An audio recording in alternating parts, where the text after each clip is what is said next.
강의 시작하도록 하겠습니다.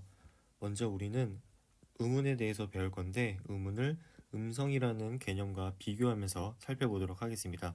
그리고 나서는 초소드립상 그리고 변이음에 대해서 살펴보도록 할게요. 자, 교재의 아래쪽을 보도록 하겠습니다. 아래쪽에는 지금 학생 2명이 사과를 보고 사과라고 이야기하고 있는 장면입니다. 먼저 말소리를 두 가지 차원으로 나눠서 생각을 해보겠습니다. 두 학생이 말하고 있는 사과라는 말은요, 같은 소리일까요? 아니면 다른 소리일까요? 정답은 말소리를 어떻게 보냐에 따라서 같기도 하고 다르기도 합니다. 이게 무슨 말이야 싶기도 하죠. 한번 설명을 해보도록 할게요. 먼저 다르다고 보는 측면을 이야기해 보겠습니다. 어떤 첨단 장비가 있다고 여러분들 생각해 보세요. 그래서 그게 음성적으로 사과라는 발언을 아주 면밀하게 측정한다고 생각을 하면요. 목소리의 크기나 높이 이런 것이 다를 수가 있습니다. 그리고 같은 사람이 똑같은 말을 하더라도 사람은 기계가 아니다 보니까 당연히 다를 수밖에 없고요. 이런 측면에서는 다릅니다. 반면에 같다고 보는 측면은요, 우리가 쉽게 생각하는 일반적인 생각입니다. 사과라는 이야기를 듣고 우리는 똑같이 사과라고 얘기했네? 이렇게 인식할 뿐이죠. 이런 측면에서는 두 말소리는 같습니다. 한 가지 예를 더 들어보겠습니다. 교재 다음 페이지를 보면 여기 바보라는 단어가 있는데요. 앞의 비읍과 뒤의 비읍은 같은 소리일까요? 아니면 다른 소리일까요? 역시 말소리를 어떤 차원에서 보는지에 따라서 같기도 하고 다르기도 합니다. 그렇다면 먼저 다르다고 보는 측면을 이야기해 보겠습니다. 굳이 장비를 가지고 오지 않더라도 제가 단어 뒤에 발음 기호를 써 놨잖아요. 이걸 통해서도 확인을 할 수가 있습니다. 앞에 비읍은 알파벳 P라고 적혀 있는데 이거는 성대가 떨리지 않는 무성음이라는 걸 이야기합니다. 그리고 반면에 뒤에 있는 비읍은 알파벳 B로 적혀 있는데 이것은 성대가 떨리는 유성음을 의미하죠. 그래서 이렇게 다른 소리라는 걸 우리가 알 수가 있습니다. 반면에 같다고 보는 측면에서는 앞에 예시로 들었던 사과와 비슷하게 우리는 그저 이 바보라는 단어에 들어가 있는 비읍이라는 소리를요, 그냥 같은 소리로 인식을 할 뿐입니다. 자, 밑으로 내려서 이렇게 왜 말소리를 두 가지 차원으로 나눌 수 있는지 이야기해 볼게요. 먼저 우리가 사과나 바보의 비읍이 다르다고 할 때의 말소리는 구체적이고 물리적인 차원의 음성을 얘기하는 거고요. 같다라고 할 때의 말소리는 추상적이고 심미적인 차원의 의문을 이야기하는 겁니다. 먼저 음성부터 짚고 넘어가자면 다시 위로 올려서 어떤 사람이 바보라는 단어를 이야기했다고 해볼게요. 바보. 이렇게 입 밖으로 내뱉어지는 순간 우리가 귀로 들을 수 있기 때문에 물리적인 거고 또 구체적이다. 이렇게 이야기를 하는 겁니다. 자, 음성은 알겠는데 그러면 의문이 추상적이고 심미적이다. 이거는 무슨 말일까요?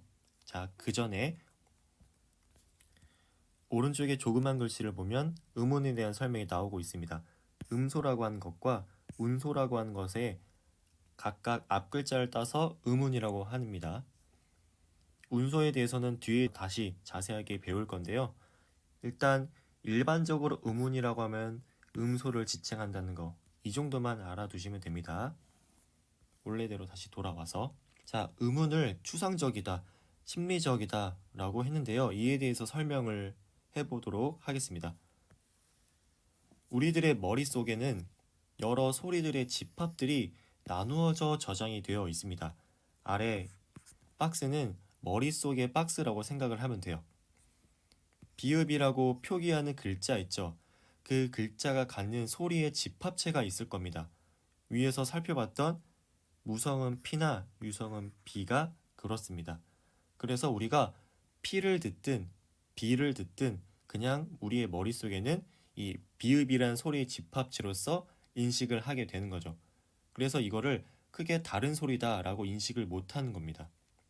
비읍만 그런 게 아니라 다른 글자인 시옷이나 아나, 또 우리가 알고 있는 다른 자음이나 모음들 모두 마찬가지입니다. 이런 소리의 집합체의 근거에서 우리가 인식을 하기 때문에 다양한 조금의 차이가 있는 소리값들을 듣고 그냥 비읍이야, 그냥 시옷이야 이렇게 인식을 하는 거죠. 그리고 그게 바로 음운이라는 겁니다. 그래서 추상적이고 심리적인 것이고요. 이에 대해서 한 번만 더 설명을 해보도록 할게요. 쉽지 않죠, 여러분들? 네, 맞아요. 이거 어려운 내용이거든요. 근데 이런 기초적인 내용을 확실하게 이해하고 넘어가야 나중에 나올 우문 변동을 더 쉽게 이해할 수가 있습니다. 여기 오른쪽에 학생을 한 명 그려보도록 하겠습니다. 조금 억울해 보이는 학생을 한 명 그렸습니다. 이 학생의 머릿속에는 여러 소리값들이 저장이 되어 있을 거예요. 옆에서 음성기호를 대괄호로 쳤으니까 여기서도 대괄호로 치도록 하겠습니다. 그리고 이런 소리값들을 한 바구니에 비슷한 것끼리 골라 담는다고 생각해 보세요. 그러면 예를 들어서 이렇게 담을 수가 있을 겁니다. 그리고 이렇게 담겼을 때 그것을 우리는 기억으로 표기하는 그 글자의 소리값 있죠. 그런 소리값들의 하나의 집합체라고 생각할 수 있습니다. 그러니까 여기 안에 오는 다양한 소리들을 듣고 우리는 모두 이거는 기억이야 이렇게 인식을 한다는 거죠. 또 다른 것도 이런 식으로 우리가 묶어볼 수 있겠죠. 이거는 이번에는 니은이라고 해볼게요. 또 이렇게 다른 것도 묶일 수가 있을 겁니다. 제가 지금 기억, 니은, 디귿을 묶었는데 우리는 이거를 뭐라고 부르죠? 네, 자음이라고 부릅니다. 자음만 이런 게 있을까요? 아니죠. 그럼 또 뭐가 있을까요?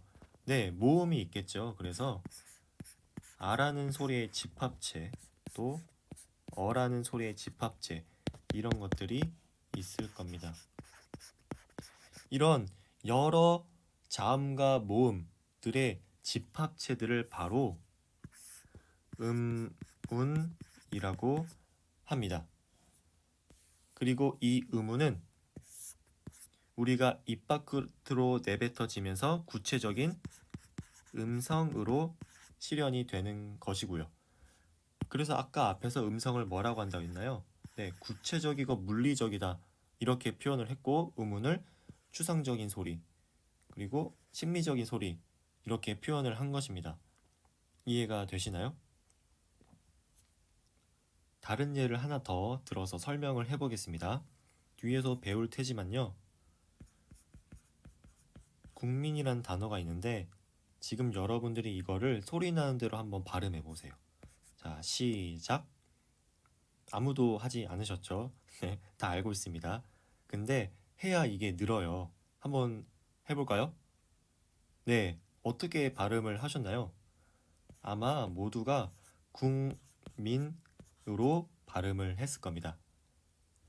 보면은 여기 기억이라는 소리가요. 어떻게 바뀌었나요? 네, 이응으로 바뀌었습니다. 자음이 바뀌었죠. 아까 자음은 뭐라고 했죠? 운이라고 했습니다. 음운이 바뀌었습니다. 음운이 변동이 되었습니다. 그래서 우리가 이거를 음운 변동이라고 부르는 겁니다. 음운 변동의 유형에는 총 4가지가 있는데 지금 여기서처럼 다른 음운으로 바뀌는 교체 그리고 음운이 하나 없어지는 탈락 음운이 새롭게 추가되는 첨가 2개가 하나로 합쳐지는 축약 이렇게 4가지로 구분이 됩니다. 이거를 보고 음운이 바뀌었다고 볼 수도 있긴 하지만 음성이 바뀌기도 했잖아요. 근데 음성 변동이 아니라 음운 변동이죠. 그렇다면 앞에서 배운 음성이란 말 이거는 도대체 언제 써먹는 걸까요? 그거에 대해서 한번 설명을 해볼게요. 아래로 조금만 내려서 예를 하나 더 들어서 설명을 해보도록 하겠습니다. 이번에는 굿이와 나라 님을 한번 발음해 보세요. 먼저 굿이 이거를 발음해 볼까요? 어떻게 발음이 되나요? 네, 잘하셨습니다. 바로 지 이렇게 발음이 되겠죠. 보면은 디귿이라는 소리가 지읒이라는 소리로 바뀌었습니다.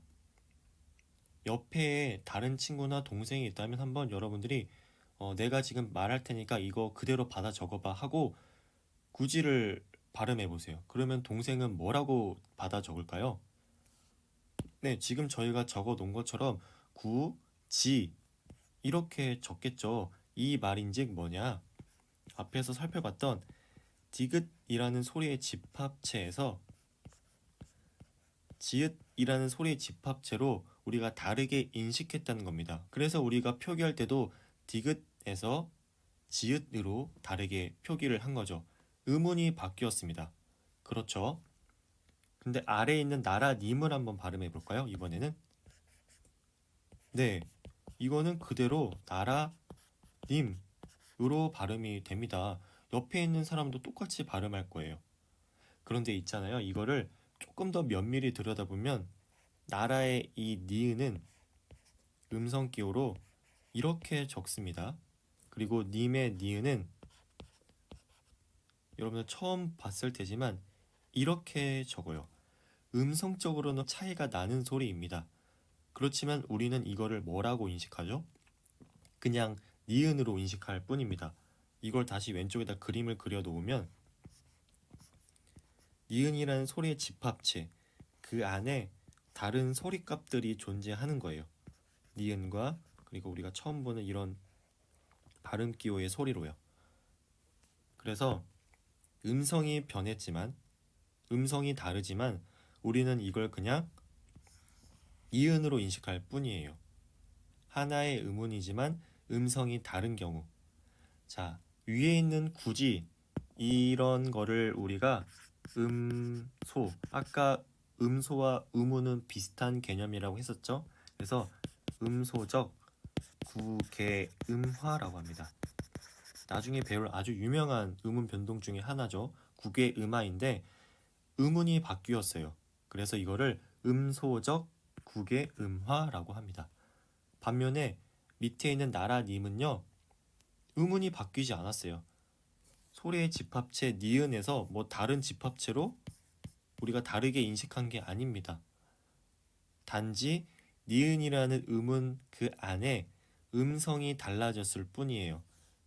이거를 우리는 음성적 구개음화라고 합니다. 그러면 이거를 정리해 보면 아래와 같습니다. 기역, 니은, 디귿 이러한 음운들이 있었죠. 음운들이 있는데 음운은 소리의 집합체라고 했습니다. 그리고 이런 음운들 안에는 여러 소리값들이 존재할 겁니다. 지금은 그냥 편의상 2개만 적어놨지만 3개, 4개 이럴 수도 있겠죠. 여기서 만약에 기역이라는 음운을 따져본다고 생각해 볼게요.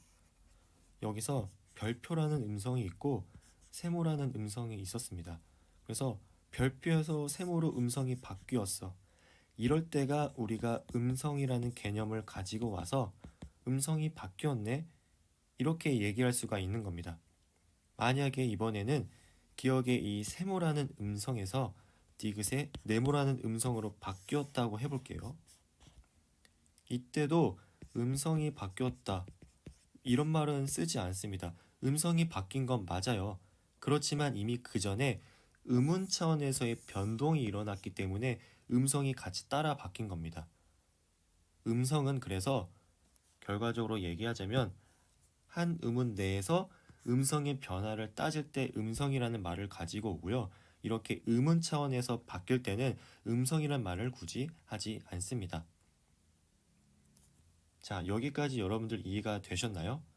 음성이라는 개념은 음운이라는 개념을 보다 더 쉽게 이해하게 하기 위해서 가지고 온 개념이니까 너무 여기에 집착해서 파고 들어가면은 그게 바로 함정에 빠지는 길이거든요. 그러니까 딱 요 정도에서만 멈추고 이해를 하시면 되겠습니다.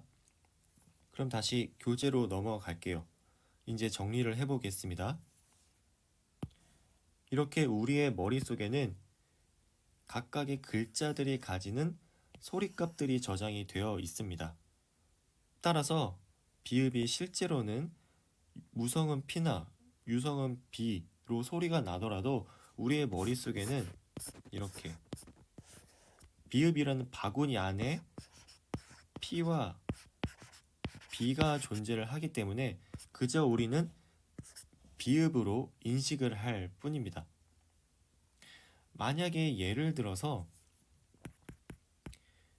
이 유성음 B를 무성음 P와 다르게 구분할 수 있다고 생각을 해볼게요. 그럴 수 있었다면 우리는 그 소리의 집합체를 하나 더 만들었을 겁니다. 이렇게요. 그리고 그거를 표현하기 위해 새로운 글자를 만들었을 거예요. 예를 들어서 뭐 B 플러스 이렇게요. 그렇지만 우리는 유성음 B를 무성음 P와 구분지어서 인식하지 못하죠. 그냥 비읍 하나로만 인식할 뿐입니다. 우문이라고 하는 것들은 이렇게 소리의 집합체들이 모여 있는 것입니다. 그리고 음은 속에는 자음과 모음들이 있고 우리는 이거를 실제 음성을 통해 혹은 한글로 표기를 통해 다른 사람들과 소통을 하는 거죠. 자, 절대 잊지 마세요. 음운이라고 하는 건 자음과 모음이다. 그리고 소리의 집합체들이 모여 있는 거다. 이것만 이해하시면 됩니다. 여기까지가 음운의 가장 기초적인 내용이었고요. 그리고 그 다음에는 최소 대립상과 변이음에 대해서 설명을 하도록 하겠습니다. 잠깐 쉬었다 가도록 할게요. 자, 이어서 가도록 하겠습니다. 이번에는 최소 대립상과 변이음입니다. 그 전에 먼저 요약 정리를 보도록 할게요. 여기 보시면 단어의 뜻을 구별해주는 가장 작은 소리의 단위를 음운이라고 한다고 했습니다. 반으로 나눠서 뒤쪽부터 살펴볼게요. 가장 작은 소리의 단위다. 이렇게 얘기를 하고 있는데 이제 우리 이거 이해되죠? 소리의 단위라고 하는 건요. 이렇게 어떤 음운들이 우리 머릿속에 있다고 했습니다. 그리고 음운들은 여러 소리값들을 가지고 있었다고 했죠. 소리의 집합체인 음운들이 우리 머릿속에 있고 그거를 토대로 우리가 듣는 거를 해석하고 인지한다고 했습니다. 그래서 음운은 소리의 단위라는 거 절대 잊으면 안 됩니다. 음운 파트는 그래서 소리에 대해서 다루는 거예요. 우리가 문자를 보고 공부하고 그래서 글자 자체를 공부한다고 생각하는 친구들이 있는데 그 글자도 어떻게 보면은 소리를 표현한 거죠. 그러니까 소리를 다루는 파트가 음운 파트다. 이거를 여러분들 잊지 말고 잘 기억해 주세요. 그 다음에 앞부분을 보면 단어의 뜻을 구별해 준다고 했는데 이건 뒤에서 설명을 하도록 하겠고요. 종류를 먼저 보겠습니다. 음소와 운소가 있었습니다. 음소가 자음, 모음인데요. 운소는 소리의 길이입니다. 이것도 제가 뒤에 가서 설명을 하도록 할게요. 보통 음운이라고 하면 일반적으로 음소를 이야기한다 이렇게 보시면 됩니다. 특징에는 최소 대립상을 만들 수 있다. 그리고 변이음을 가지기도 한다. 자, 이걸 설명하기 전에 먼저 정의 부분 앞쪽을 다시 한번 살펴볼게요. 단어의 뜻을 구별해 준다고 했는데요. 이거를 확인해 볼 수 있는 게 바로 최소 대립상입니다. 교재 아래쪽을 잠시 보도록 하겠습니다. 최소 대립상이란 하나의 소리 차이로 인해서 의미가 서로 다른 단어쌍을 말하는 겁니다. 이때 하나의 소리 차이가 더 정확히 엄밀히 말하자면요. 같은 위치에 와야 합니다. 불과 물이라는 단어가 밑에 나와 있는데 의미는 확연히 다르죠? 어떤 것 때문에 의미가 달라지고 있을까요, 지금? 네. 초성이 오는 비읍과 미음에 의해서 의미가 달라졌습니다. 비읍과 미음은 뭐라고 했었죠? 자음입니다. 그리고 자음은 뭐의 종류죠? 네, 음운의 종류입니다. 거꾸로 얘기하면 음운에 의해서 지금 불과 물에 뭐가 달라졌나요? 네, 의미가 달라졌습니다.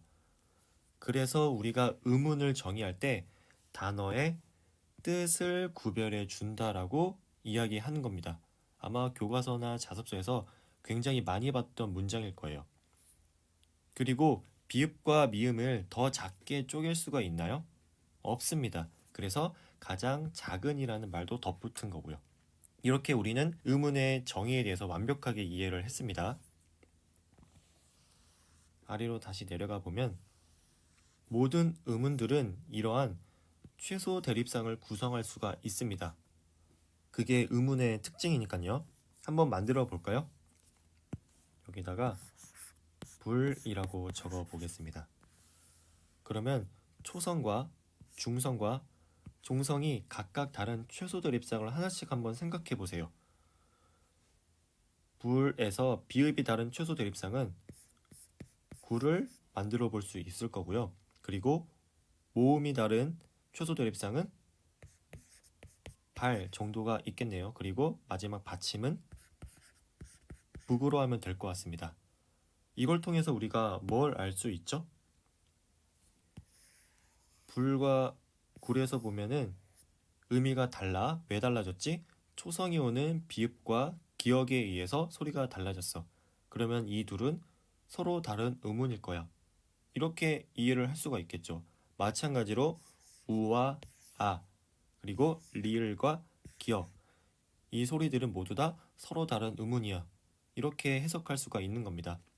지금 우리가 글자로 적힌 걸 보고 생각을 해서 쉬운 거지 이런 문자가 없었다고 생각해 보세요. 그냥 불, 굴 이렇게 얘기를 해 가면서 의문을 확정한다고 생각을 해 보면요. 이거는 그렇게 쉬운 작업은 아닐 겁니다. 자, 불과 굴이 있는데 의미 차이가 왜 나지? 불은 뜨거운 거고 굴은 먹는 거야. 계속 들어보니까 초성에 오는 소리에 의해서 차이가 나는 것 같아. 그러면 불 할 때 브 이런 소리와 굴 할 때 그 이런 소리는 서로 다른 의문일 거야. 뭐 이런 식으로 작업을 해 가면서 문자를 만들고 의문의 목록들을 체계화하는 거겠죠.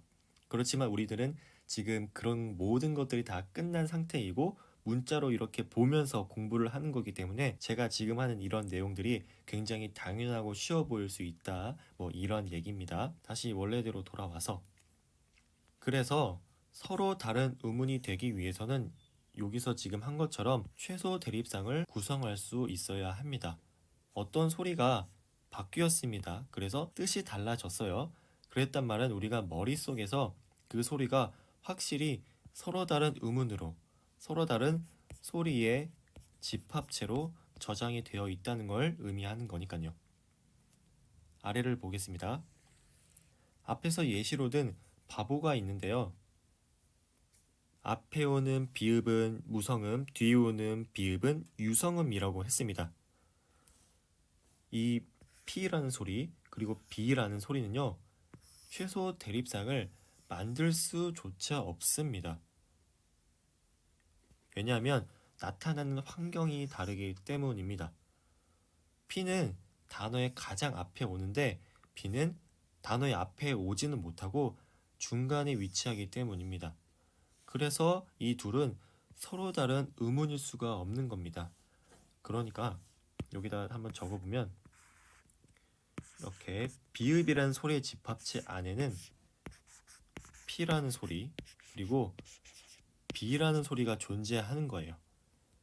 근데 이 두 소리가 서로 다른 의문이 되기 위해서는 우리 위에서 살펴봤던 이런 것처럼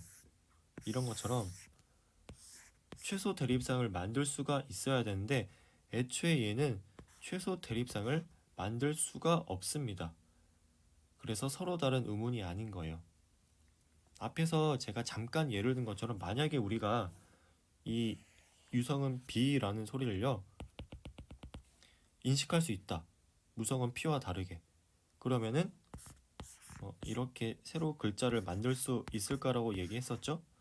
이렇게 만들었다고 치면은 그때야 가서 자 불과 뭐 이렇게 최소 대립상을 만들어 보고 따져 봤을 텐데 지금 이런 게 아니죠. 우리는 이렇게 인식하지 않습니다.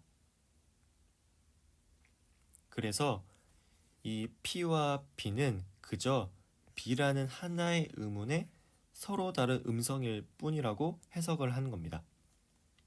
다시 교재로 돌아와서 이렇게 두 소리가 나타나는 환경이 전혀 겹치지 않을 때 이를 상보적 분포 관계에 있다고 합니다. 그러면 바보의 각기 다른 소리인 비읍을 어떻게 봐야 하는 걸까요? 이미 아까 제가 얘기했죠? 하나의 음운이 서로 다른 음성으로 실현되었다고 이야기를 하는 겁니다. 그리고 이렇게 하나의 음운에 속하면서 음성적으로만 다르게 실현된 소리들을 그 음운의 변이음이라고 하는 것이고요. 그러니까 위로 잠깐 다시 올라가서 우리의 머릿속에는 이렇게 다양한 소리의 집합체들이 존재했고 그 집합체들은 각각 소리값들을 갖는다고 이야기했습니다. 바로 이런 소리값들을 우리가 변이음이라고 하는 것이고요. 그러면 아래로 내려가서 여기를 보도록 하겠습니다. 어떤 책에서는 변이음을 슈퍼맨 영화로 설명을 하고 있는데 저는 제가 좋아하는 스파이더맨 영화로 설명을 해볼게요. 영화에서 피터 파커가 주인공이잖아요. 피터 파커는 평범한 학생입니다. 물론 평범하지는 않죠. 엄청나게 똑똑한 친구인데 그런데 학교에 가서 수업을 듣고 또 어떠한 여학생을 짝사랑하고 그런 모습을 보면은 일반 우리들과 크게 다르지 않습니다. 그러다가도 쫄쫄이 수트를 입고 등장을 하면은 엄청나게 능력을 발휘하는 슈퍼히어로가 되죠. 이 둘은 다른 사람인가요? 같은 사람인가요? 이거 앞에서 했던 질문과 똑같죠? 그때는 뭐였죠? 네, 비읍을 두고 이야기를 했었죠. 정말 많이 이렇게 반복적으로 하고 있습니다. 비읍이라는 거를 우리가 P 그리고 B로 보고 있었습니다. B라는 하나의 의문이 무성은 P 혹은 유성은 P로 실현이 된다고 했습니다. 마찬가지예요. 어떠한 한 피터 파커라는 하나의 사람은 상황에 따라 평범한 학생으로 살아가기도 하고요. 아니면은 세계를 구하는 영웅으로서 활약을 하기도 합니다. 이 모든 것들은 모두 비읍이나 혹은 피터 파커라는 사람의 변이음인 것이죠. 이해가 되시나요? 여기까지가 최소 대립상 그리고 변이음에 대한 내용 설명이었습니다. 되게 중요한 내용을 지금 다뤘는데 이 내용을 여러분들이 확실하게 이해하고 넘어가셔야 됩니다. 만약 여기서 이해가 잘 안 된다면 강의를 잠깐 멈추시고 교재를 한번 천천히 다시 한번 읽어보세요. 여러 차례 반복을 하다 보면 충분히 이해하실 수 있을 거라고 생각합니다. 그럼 이어서 아래를 보도록 하겠습니다. 아까 변이음을 설명하면서 상보적 분포라는 말을 했는데 그것과 관련되는 설명입니다. 한 의문의 변이음들은 그것이 실현되는 환경적인 조건을 가지고 있습니다. 그러니까 비읍의 변이음인 P나 B가 아무 때나 튀어나오는 게 아니에요. 여기는 예시로 기억을 보여주고 있는데요. 단어의 처음은 무성음, 그리고 그 중간에는 유성음, 그리고 받침에는 불파음 이렇게 난다고 나와 있습니다. 이것들을 외울 필요는 없습니다, 여러분들. 그저 이렇게 변이음들이 여러 환경적 조건을 가지면서 나타난다는 거, 그것만 알고 계시면 됩니다. 각기 다른 환경에서 나타나는 변이음들의 분포 환경을 모두 더하면 어떻게 될까요? 그것이 음운 기억의 소리 집합체의 분포 환경이 되겠죠. 그래서 상보적 분포라고 합니다. 왜냐하면 상보라는 말은 보충한다, 더한다, 이런 뜻이 있기 때문입니다. 그리고 변이음들의 분포 환경은 절대 겹치는 일이 없다고 했었죠. 이런 점에서는 베타적 분포라고도 합니다. 일반적으로는 이 둘을 비슷한 의미로 함께 사용하고 있죠. 오른쪽에 조그만 글씨를 보면은 기억 이외에도 이렇게 하나의 의문이 변이음을 갖는 경우는 굉장히 많아요. 기억도 그렇고 디귿도 그렇고 비읍도 그렇고 정말 많은 글자들이 그런 변이음들을 갖는데 이것들을 여러분들 외울 필요 없어요. 뒤에 가면은 필요할 때 제가 가지고 와서 설명을 할 거니까 그때 여러분들이 변이음이란 개념을 다시 한번 떠올리면서 이해를 하면 됩니다. 자, 그러면 다음 페이지 넘어가도록 할게요. 이번에는 최소 대립상을 설정할 때 주의해야 할 점인데 사실 이 내용이 시험에 나오기는 쉽지 않을 겁니다. 그래서 그냥 참고로만, 정말 참고로만 알아두시면 됩니다. 최소 대립상을 설정할 때는 양적 대등성과 질적 대등성이라는 게 있답니다. 여기서 양적 대등성이라는 말은 의문의 개수가 동일해야 한다는 것을 말합니다. I 그리고 아기 이거를 여러분들이 의문이 몇 개인지 한번 지금 세보세요. 밑에 보지 마시고. 간혹 실수하는 친구들이 있는데 여기 I나 아기의 이응 있죠. 초성이 온 이응.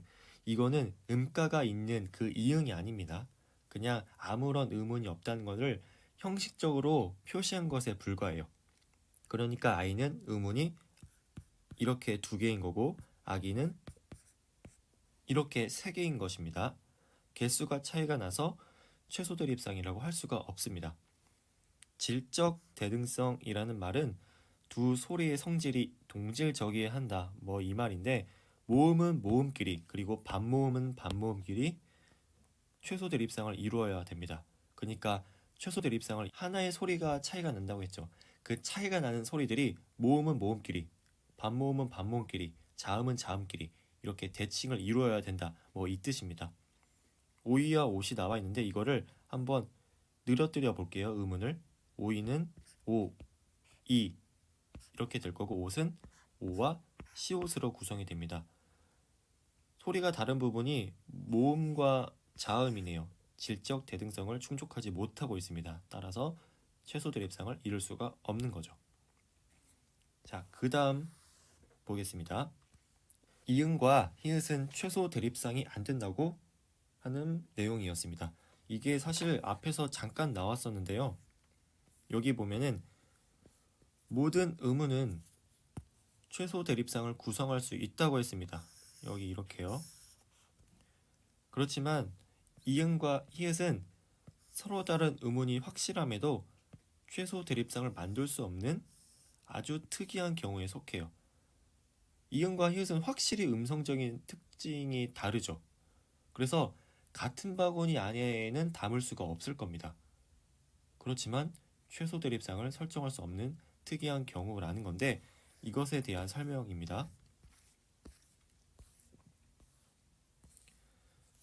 자, 여기 보면은 최소 대립상은 표기를 기준으로 하는 게 아니라 실제 발음을 기준으로 설정을 해야 합니다. 이렇게 보면은 이응과 히읗은 최소 대립상이 될 수가 없습니다. 왜냐하면 먼저 이응을 볼게요. 이응은 음절 종성에서만 실현이 됩니다. 아까 얘기한 것처럼 음절 초성의 이응은 그냥 형식적인 표시예요. 반면에 히읗은 음절 종성에는 실현되지 못합니다. 근데 조금 이상하죠. 여기 조타처럼 히읗이 음절 종성에 있는 경우는 많거든요. 그런데 아까 위에서 얘기한 것처럼 실제 발음을 기준으로 한다고 했었죠. 그래서 보니까 음절 종성에 오는 히읗은 탈락하거나 다른 자음과 축약되기도 하고 다른 못하네요. 자음으로 교체되기도 합니다. 조타를 예로 들어 보면은 조타를 적어 볼게요. 그러면은 여기 오는 히읗이 디귿과 합쳐져서 티읕이 됩니다. 우리가 나중에 배울 음음 변동 중에 하나입니다. 이러한 이유로 히읗은 음절 종성에는 오지 못하고 오로지 초성에서만 나타나게 됩니다. 히읗은 무조건 초성, 그리고 이응은 반드시 동성. 그러다 보니까 마치 한 의문의 변이음처럼 상보적 분포를 보이죠. 최소 대립상을 구성할 수가 없습니다. 굉장히 특이한 경우에 대해서 설명을 하고 있네요. 자, 그 다음은 영어와 우리말을 비교해보는 부분인데 2015 개정 언어와 매체 교과서에 있는 학습 활동을 가지고 온 겁니다. 안에 있는 본문을 한번 읽어볼게요.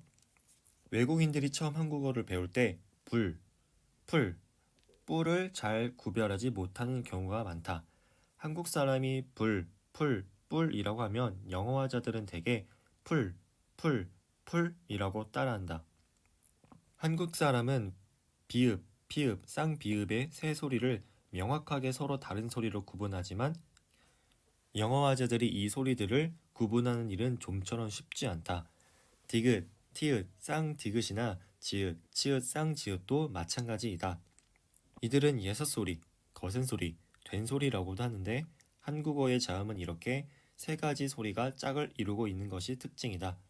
반면에 한국 사람들은 P, B, T, D, F, V와 같은 영어의 무성음과 유성음을 잘 구분하지 못한다.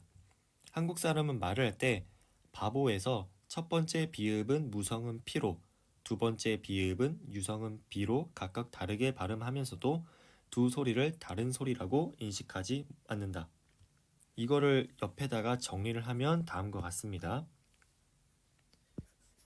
P라는 소리, 이제 정말 많이 하고 있죠. 이거를 우리는 그저 비읍으로 인식할 뿐입니다. 계속 지금 일부러 반복적으로 설명을 하고 있는 겁니다. 그리고 우리는 비읍과 더불어 피읍이라는 소리의 집합체도 가지고 있고요. 그리고 비읍이라는 소리의 집합체도 가지고 있습니다.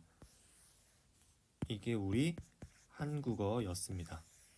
근데 반면에 영어는 다르다고 했어요. 영어에서는 비읍이라는 소리 그냥 편하게 이렇게 적을게요. 그리고 비읍이라는 소리 그리고 이 피읍이라는 소리를 그냥 하나의 P로 인식할 뿐이다. 이렇게 설명을 했습니다.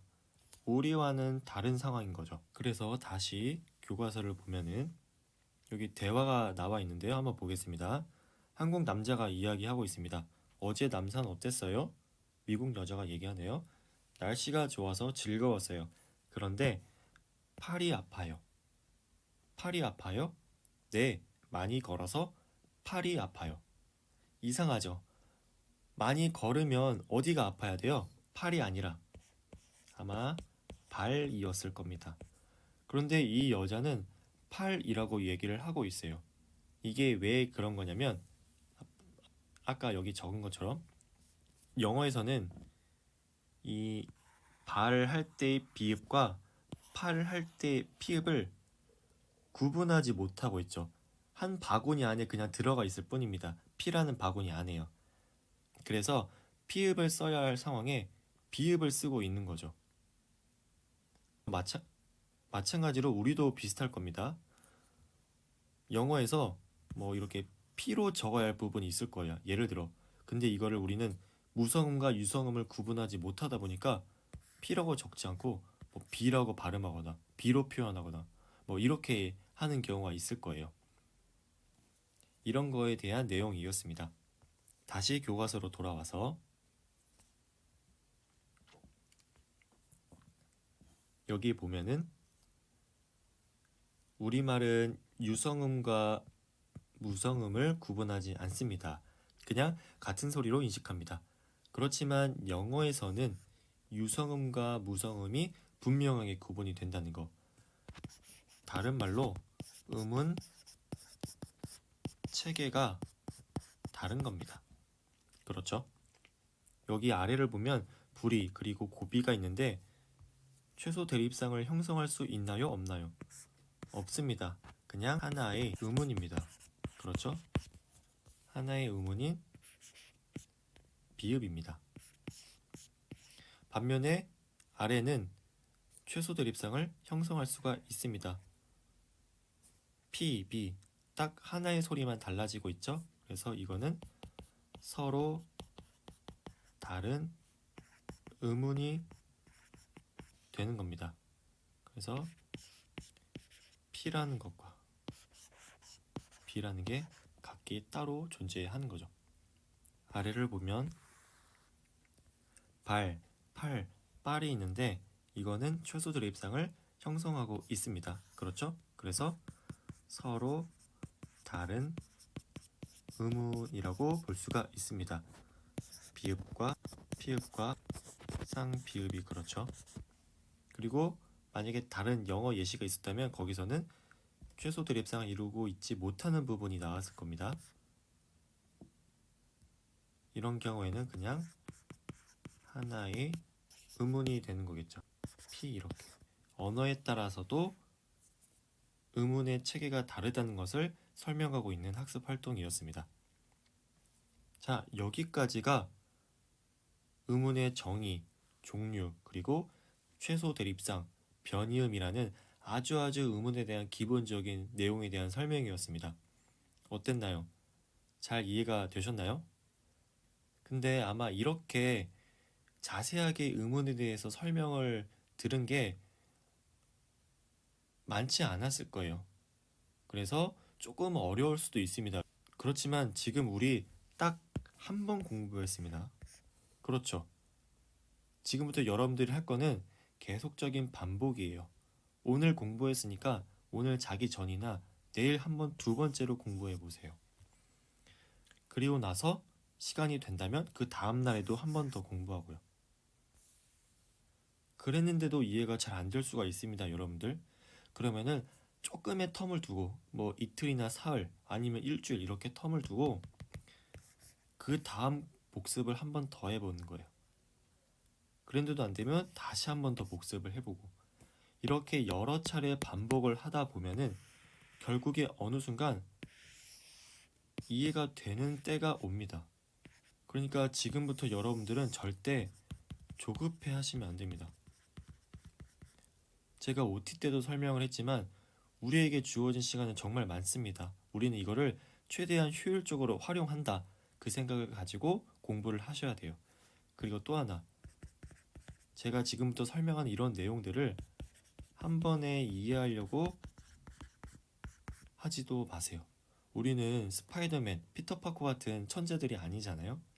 그러니까 한 번에 이해 안 된다고, 어렵다고 포기하거나 그냥 유학된 거 보러 갈래 이렇게 하지 마시고 천천히 마음의 여유를 가지고 공부하시길 당부드립니다. 그리고 공부하다가 궁금한 거나 잘 모르겠는 게 있으면은 언제든지 제 블로그에 와서 댓글을 남겨주세요. 제가 여기다가 여러분들이 댓글을 남길 수 있는 공간을 마련해 둘 거니까요. 댓글을 남겨놓으시면 제가 정말 빠른 시일 내에 답변을 달아놓도록 하겠습니다. 오늘 정말로 고생 많으셨고요. 그러면 우리는 2강에서 만나보도록 하겠습니다. 모두 열공!